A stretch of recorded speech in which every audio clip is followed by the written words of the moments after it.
Yeah, it's recording. Yeah, so back to our sessions.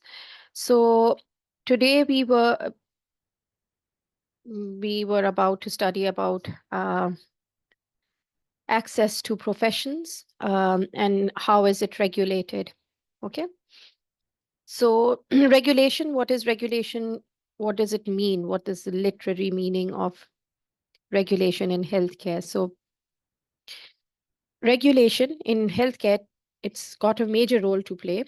And it's related with the insurance coverage as well. There are various regulatory bodies that we'll talk about, and they work across the NHS. Okay. And these regulatory bodies, they're there to protect and regulate public health at every level, whether it's primary, secondary, tertiary, or any other level. So, which organizations, there's some organizations which uh, inspect and regulate the healthcare and the social care industry. So there's Quality Care Commission, which was established in 2009, CQC. It is the independent health and social care regulator for England, and it is responsible for registration, regulation, inspection, and rating of all providers. Now, how access to professions is regulated? So there are 13 health and social care regulators. Okay. And these include, these include the HCPC, okay, which is the Health and Care Professions Council. And their role is to protect the public again. You can check an individual if an individual is registered with the relevant regulatory body to make sure that they're meeting the professional standards. Then, so the HCPC, it regulates all of these wide range of professions. So there's art therapists, there's biomedical scientists, there's chiropractic, chiropodists, and podiatrists. Never can pronounce those words. Clinical scientists, dietitians, and all these wide-ranging professions that they're dealing with. So how do they regulate? They regulate on a regular basis. So they have cycles where they regulate, and they also have the ability to provide the reports. And if the report is not satisfactory, they then go ahead and take actions against that organization or that profession or that professional. So they've been able to lock down some organizations, to completely seize them, to ask for more answers, to ask for more clarification. So they have a wide range of functions as well. So so we'll talk more in detail about this. The health regulator, excuse me. So there's General Chiropractic Council, GCC, which regulates chiropractors. There's the General Dental Council, GDC. As the name suggests, it's more to do with dentists and people who associated with dentistry. The Midwifery, Nursing and Midwifery Council, NMC, which regulates nurses, midwives, specialist community public health nurses. And the General Optical Council, which is they're responsible for dispensing opticians and optometrists. We have the General Osteopathic Council, which regulates the osteopaths. And then the GMC for doctors. There's General Pharmaceutical Council, which is for pharmacists, pharmacy technicians, and pharmacy premises. Pharmaceutical Society of Northern Ireland for pharmacists and pharmacy premises in Northern Ireland. The Professional Standards Authority, PSA, the independent body that oversees 10 health and social care regulators in the UK. So we're talking only about the UK. We haven't talked about Scotland or Wales. Social care regulators. So we have them SWE, Social Work England, the independent regulator of social workers in England. Social Care Wales now. They operate only in Wales. Then you have Northern Ireland, okay, the social care workforce which works in Northern Ireland only, and there's Scottish Social Services Council, which is responsible for registering people who are in Scotland only, and they're involved in social services. Now, we have certain guidelines and certain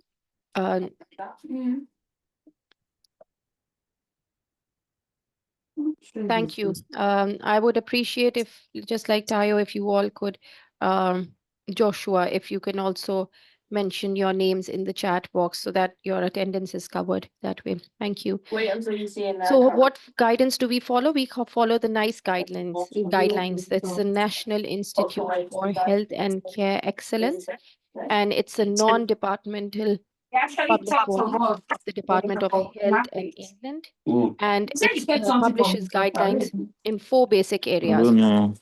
So the use of health technologies within NHS England and within NHS Wales. It's also involved in clinical practice. So all your guidance comes from, for your clinical practice comes from NICE guidelines. Guidance for public sector workers on health promotion and ill health avoidance, and guidance for social care services and users.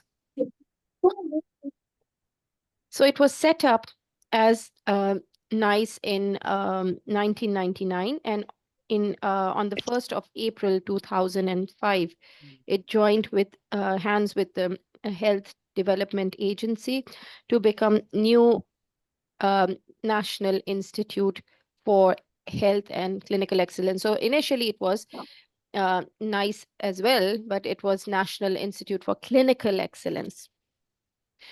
Now it has been more wide. The range is wider, so it includes the name now includes National Institute for Health and Clinical Excellence. So it was established with an attempt to end the so-called postcode lottery for healthcare in England and Wales. And there were treatments that were available depending upon the NHS Health Authority area in which the patient happened to live. But it has since acquired a high reputation internationally as a role model for development of clinical guidelines. Then you have professional bodies, the British Medical Association, BMA, which is a registered trade union for doctors in United Kingdom. And it does not only regulate or certify doctors, it does not regulate, or certify doctors. That's not their responsibility. That responsibility is under the General Medical Council, which we've talked about earlier. Good practice. So the most simplest explanation of good practice, if we want to define it in health and social care, it involves staff that works in a way that puts the needs of the people they are caring for first and foremost, and that they receive dignified and thoughtful attention and have the best experience possible. Excuse me. Poor practice is the opposite, obviously, of good practice then. These are some of the regulatory bodies that you can read about in more detail. I'll take a snapshot of this and then share it in the chat box. Just give me a minute.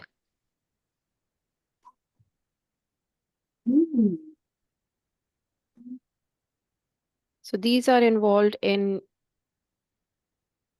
various activities of regulation and monitoring. So just keep this safe. So when you can have a look at it, and this could help you in your assignment also. When we end this meeting, you unfortunately won't have access to this unless you're then doing you're going through the recordings. Now talking a bit about legislation. So we have different legislations also that are there involved in regulating professions. So the Health and Social Care Act 2012, it was introduced. It introduced the first legal duties about health inequalities, and it involved the Department of Health.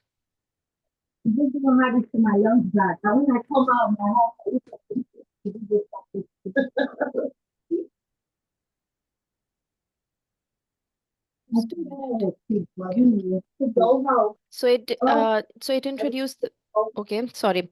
So it had the Public Health England, it had clinical commissioning groups, it had the NHS England, and these require the bodies to have due regard to reducing health inequalities between the people of England. And the Act also brought in changes for local authorities on public health functions. Then you have the Equality Act 2010. So this was established for all public sector bodies, and its aim was to integrate consideration of the advancement of equality, and which is involved that needs to be involved in day-to-day businesses of all bodies subject to the duty. Then we have legislations like the Social Value Act 2012. So what this does is it requires public health commissioners, including local authorities and health sector bodies, to consider economic, social, and environmental well-being in procurement of services or contracts. And it creates social value, and it has clear connections with efforts to reduce health inequalities and by acting on social determinants of health, for instance, by improving employment and housing. Um, Defining social value with reference to the social determinants of health can help to reduce local inequalities, improve the health and well-being of local people, and in the longer term, reduce the demand on health services and other services. So far we have seen the different specialist areas in this learning outcome. We have gone through a range of health and social care professions and how these professions are regulated. Okay, so these are some of the references if you want to have a look at them for more detail. Okay, I'll stop sharing this and I'll start sharing the next couple of slides for the learning, fourth learning outcome. Just give me a minute.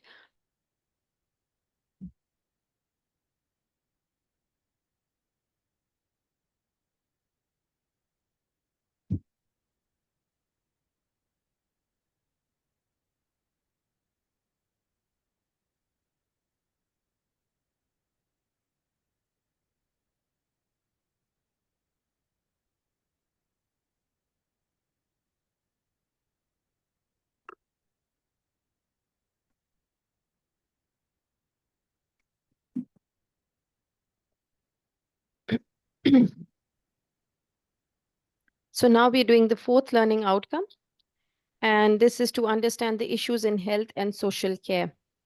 Okay, so just to bear in mind, this is the last learning outcome that we are doing. Next Saturday, which is the 13th of September, hopefully we will be doing our last set of presentations where we will be talking about your assignment. So it will be an assignment discussion. Okay, so please make sure that you are here for this discussion because it helps a lot. Because there are a lot of questions that students want to ask, and at times they're not clear enough, and they have to go back and forth with they have to go through the recordings, obviously, but the recordings don't have your questions in them. Okay. So I'll just start. Thank you everyone for putting in your names. So yeah, understanding issues in health and social care. So the first part of this learning outcome, we will assess the equality of access to health and social care within your chosen country.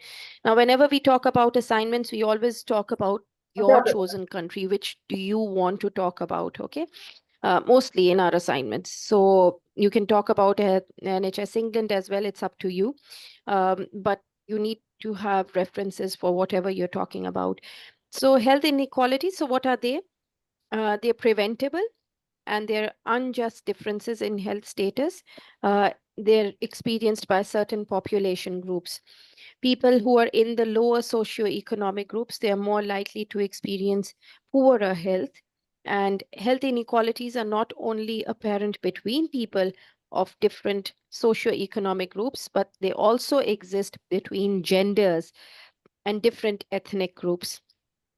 So health inequalities, they're often observed along a social gradient. Okay, so this means that the more favorable and your social circumstances are, such as your income, your education, the place that you live, whether you own a house or not, the better your chances of enjoying good health and a longer life are. So these conditions are known as the social determinants of health. So health has several determinants. Sorry. So one of them is a social determinant. So your social value or your social circumstance determines if you're healthy or not, if you live a long and healthy life or not.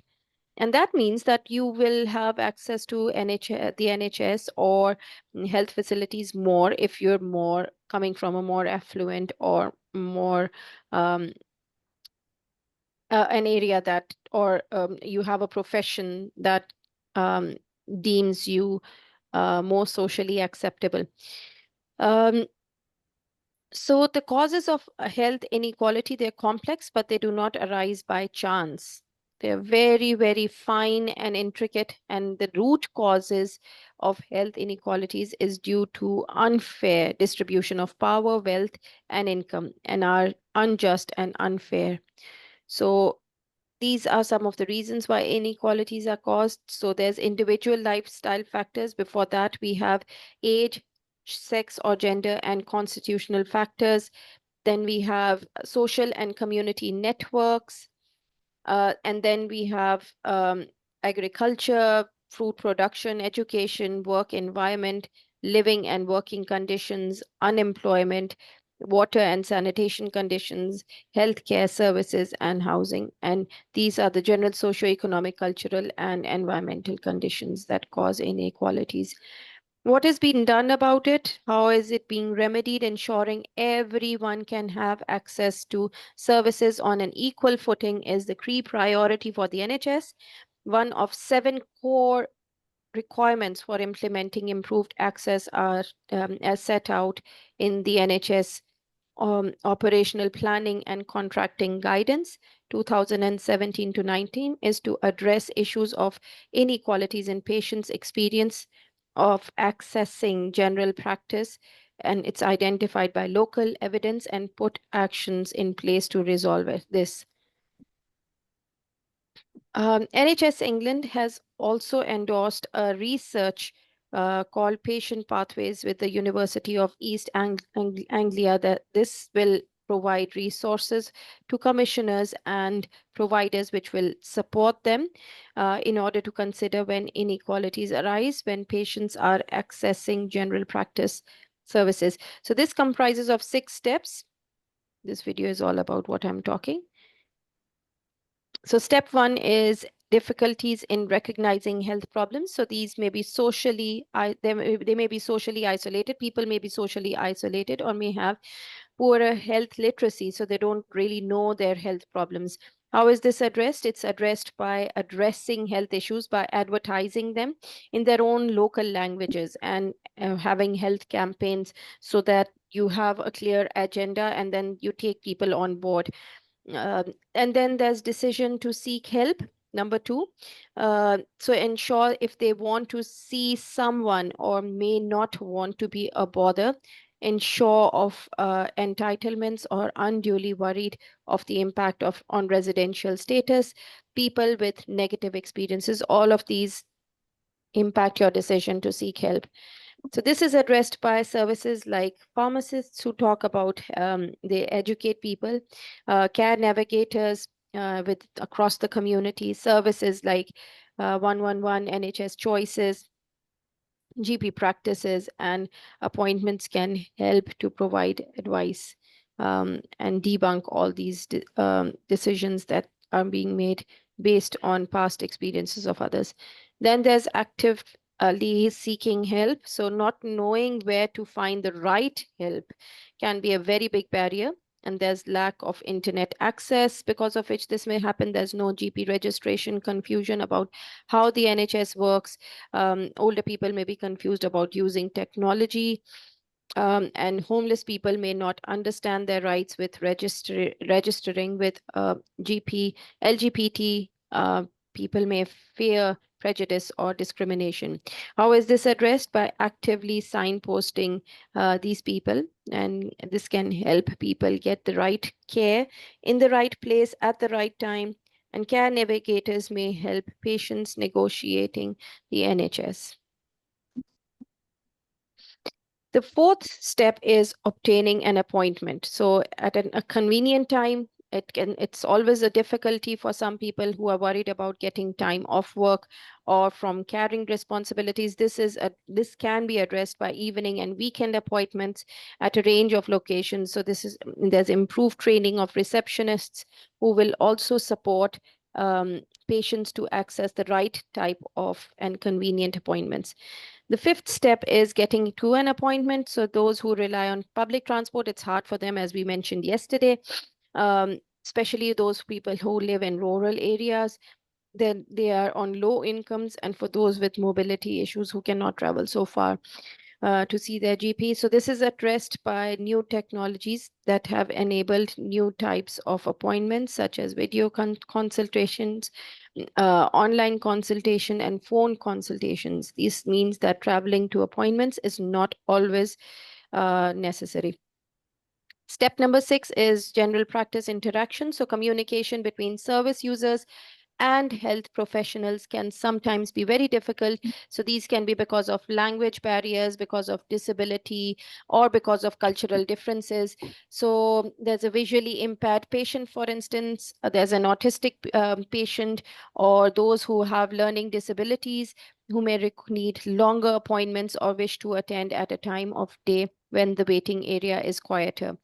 How do you address this? You address this by introducing cultural competency training, which covers areas like dresses, there's customs, there's behaviors, language, religion, religious beliefs, worldviews, kinships, relationship, and values. And also interpreters are very, very important. Now we talk about public health issues within your chosen country. So public health has been defined as the science and art of preventing disease. So, and we are prolonging life and improving the quality of life through organized efforts and informed choices. And these choices come from the society, from organizations, both public and private, communities and individuals. So when you're analyzing the determinants of health of a population and the threats that it faces, that's the basis for public health. The public can be as small as a handful of people or as large as a village or an entire city. In the case of a pandemic, it may encompass several continents. Okay, so the concept of health takes into account physical, psychological, and social well-being. Which we had talked about earlier about the definition of health by the World Health Organization. So what are the main issues? So there's vaccination programs. So vaccination is the administration of a vaccine, and this helps to build up your immunity to develop protection from a disease. There's some vaccines like HPV, there's meningitis, tuberculosis, coronavirus, there's MMR, measles, mumps, and rubella. There's hepatitis, there's varicella, which is chickenpox. And what it does is a vaccine, it contains a microorganism or a virus, bacteria or virus, and it can be either a weakened form of the organism, a live form, live, but not in the same harmful way. So it's been tested and it's been changed. Its harmfulness is changed. It doesn't have that harmful component, or it can be a kill state also, or proteins or toxins from an organism. And what it does is just like the organism, when it enters your body, that it stimulates reactions where the body produces antibodies or immunity against that virus or against that bacteria. So whenever you've been infected by a virus, if you got no vaccination coverage, you will fall sick even if you do fall sick, your body will start responding by producing protection against those harmful organisms. But if you're vaccinated, it gives you more cover and then you don't fall sick. Then there's contraception, which is birth control, and it's anti-conception, fertility control, different names. It's a method or device that is used to prevent pregnancy. Birth control has been used since ancient times, but effective and safe methods of birth control only became available in the 20th century. Contraception is a core public health issue, and it has the potential to reduce family size and improve birth spacing. So you're having births, you're giving birth to children, but you're spacing them according to your health and other situations, which in turn leads to better health outcomes for infants, children, and the women. Then coming to healthy eating, public health in England, it encourages organizations and individuals to use the Eat Well guide to make sure everyone receives consistent messages about the balance of foods in a healthy diet. Then there's preventive health campaigns. So public health campaigns, they involve the strategic dissemination of information to the public in order to help groups of people resist imminent health threats and to adopt behaviors that promote good health, like diabetes, there's heart disease, there's smoking, etc. There are many issues, current issues in the provision of health and social care within the UK. So you have obesity, you have diabetes, COVID, you have health diseases, you have increasing aging and aging population. Now we talk about obesity. So the Health Survey for England in 2019, it estimated that 28% of adults in England, they're obese, and a further 36.2% are overweight, but not obese. How do we define obesity? So it is usually defined as having a BMI or body mass index of 30 or above. BMI between 25 and 30 is classified as being overweight. Okay, so how do we calculate the BMI? It's weight divided by the square of your height. Okay, so the weight is the numerator, the denominator is the square of your height, and that is how you get the BMI. So the first survey found that men are more likely than women to be overweight or obese, which is a stark finding. 68.2% of men as compared to 60.4% of women. People aged 45 to 74 are most likely to be overweight or obese because they live more sedentary lifestyle. They are more prone to leading, like they're more established in their professions. So they're more into a relaxed job instead of a labor intensive job, which then makes them more sedentary. They're eating a lot, they're walking less, there's more transportation that they use instead. So all those reasons add to it. The current issues in the provision of health and social care within your chosen country. So then there's childhood obesity that we're talking about in England. So 9.9% of reception age children, age 4 to 5 years, are obese, with a further 13.1% being overweight. At the age of 10 to 11 years, and you have 21% of children who are obese and 14% who are overweight. This data is gathered as part of a national child measurement program. And then there's diabetes. So around 90% of people with diabetes have type 2 diabetes, which develops in the adults. Around 8% of people with diabetes have type 1, which is early onset diabetes. It happens in younger people. About 2% of diabetes have rarer types of diabetes. So more than 4.9 million people in the UK have diabetes, which is a huge, huge, huge chunk of people. 13.6 million people are now at an increased risk of type 2 diabetes in the UK, which is also tremendous, the number of people. You're most likely at risk of type 2 diabetes if you have a close family member. So it also travels in families, okay? And then 850,000 people are currently living with type 2 diabetes but are yet to be diagnosed. And research has consistently shown that for some people, combined lifestyle interventions, including diet, physical activity, and sustained weight loss, can be effective in reducing the type of type 2 diabetes by 30%. Oh, sorry, 50%. Then there's heart disease. So the term heart disease is often interchangeably used with the term cardiovascular disease or CVDs. Okay, so what happens in these? The cardiovascular disease, diabetes, they happen together. Most of them, they happen together. So if there's one person who is a diabetic, they may be hypertensive as well. They may have kidney problems as well. So they're all connected. So cardiovascular disease generally refers to conditions that involve narrowing or blockage of blood vessels, which can lead to a heart attack, chest pain, which is known as angina, or even a stroke. So if there's narrowing of your blood vessel within your brain, that can lead to reduced blood supply to a part of your brain, leading to a stroke. Heart and circulatory diseases cause around a quarter of all deaths in the UK. That's more than 160,000 deaths each year, an average of 460 deaths each day, or 1 every 3 minutes in the UK. Around 7.6 million people living with a heart or circulatory disease in the UK are found, and there's 4 million who are men and 3.6 million women. In the UK, there are more than 100,000 hospital admissions each year due to heart attacks. That's 1 every 5 minutes.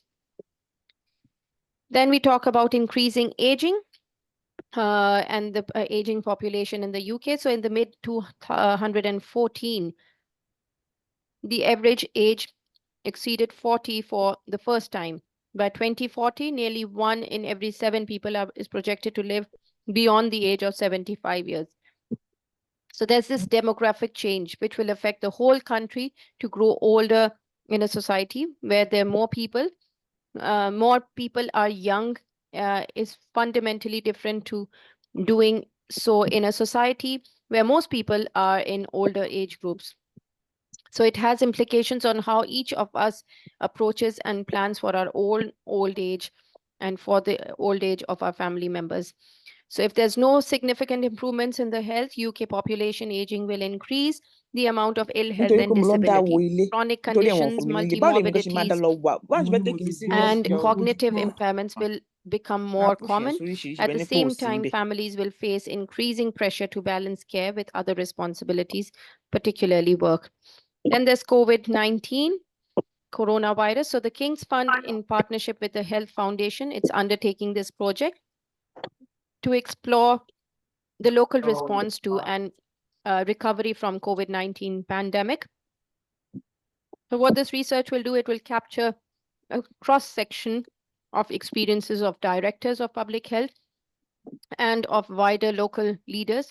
What will they do? That's to help in managing the pandemic, both in terms of the immediate impact of COVID-19 pandemic and its wider impact on local systems like schools, housing, and local economy. And this is all to prepare yourself for the next pandemic whenever it happens, God forbid.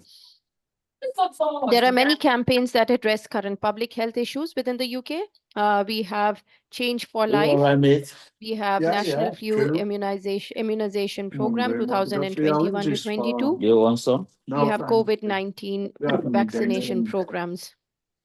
So Change for Life, which includes Eat Well, Move More, and Live Longer. It is supported by the Department of Health.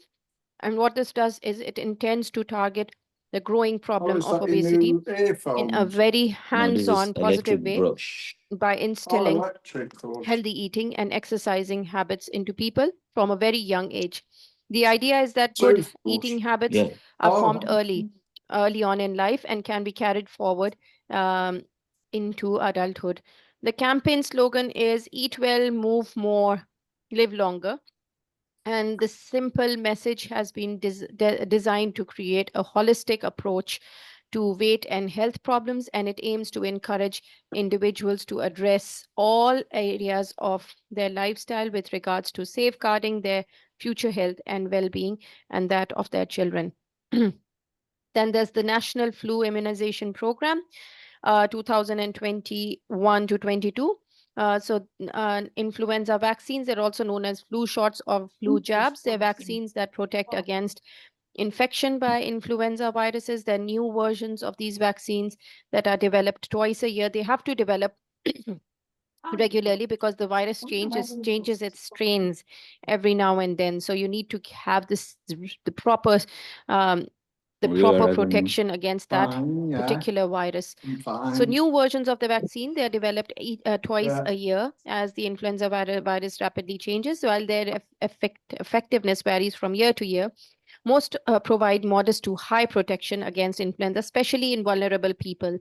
So you have people with HIV/AIDS whose immunity is low. You have older people, you have younger people.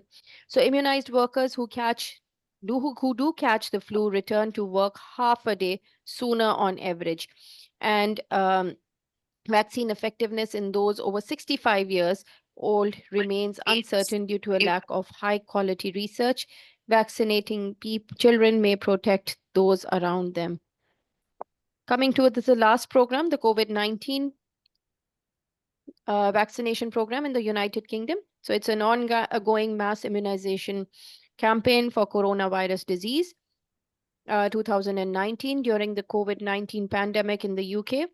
UK's vaccination rollout was the world's first mass immunization program for the disease when it began on the 8th of December 2020. And as of 12th of September 2021, there's this amount of first doses and this amount of second doses of vaccine. This is 2021, which is outdated at the moment. So today we have looked at equality of access to health and social care within your chosen country, current public health issues within your chosen country, current issues in the provision of health and social care within the UK, and campaigns to address current public health issues. These are some of the references if you want to have a look at them. Okay, so I will stop sharing this. Just give me a minute so I am able to take your attendance. Are there any questions for me from these slides? I'll stop.